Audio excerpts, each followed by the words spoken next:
So Jen, when you think about delivering happiness, love the title. I mean, it's just great. It seems to really fit your culture. But it's more than just in delivering happiness and happy employees, right? I mean, this goes to a customer relationship and a vendor relationship.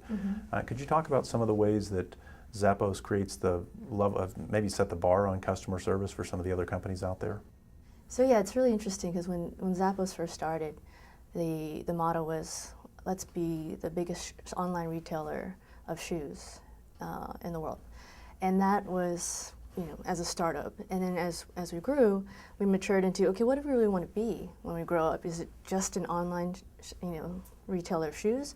And that's when we began to focus on customer service. And that's when our model began to form into, we're a service company that happens to sell shoes.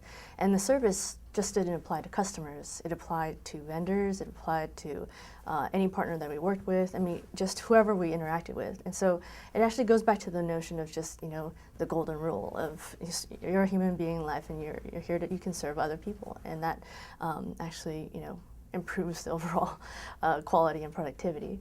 So as an example of how customer service, I guess how we see it that might be different from others, is that we have something that we say we want to wow customers or wow anyone we touch.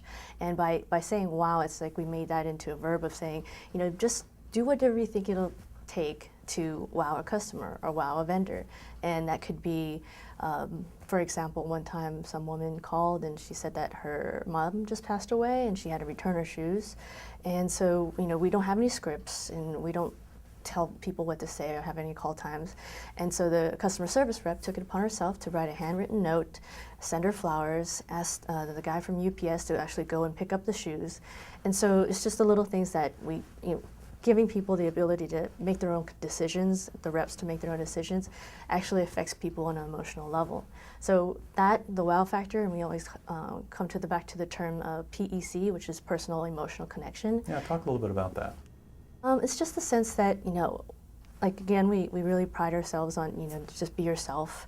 Our core values of that is create fun and a little weirdness. So basically, be your weird self. In New York Street, 2 Times Square, we delivered a huge load of happiness there. 50 penny cabs brought signs and books. We spread happiness and happy looks. Then we hula hooped our happy way through the Susan G. Komen for the Cure 5K. Signed books at a kid's fashion show. Then we partied it up at the bar next door. For example, if someone calls in, talks to a customer service rep, we just encourage them just to be themselves. Talk about things that you would really want to engage with as if there was a stranger on the street or a friend. So with PEC, it actually makes me think of this quote that we like to use a lot, and it's by Maya Angelou. And basically it's, people may not remember what you say or what you do, but they will always remember what you made them feel.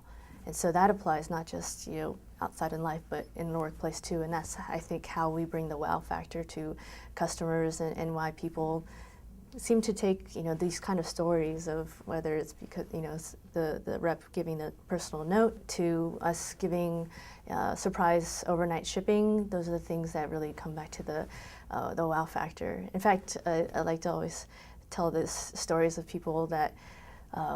They order some shoes or order something at 9 p.m. The night of, and the next morning at 10 o'clock it's at their doorstep, and that's when people start tweeting about it and telling their friends, and it's a more natural, organic way of just saying we really appreciate the emotional connection.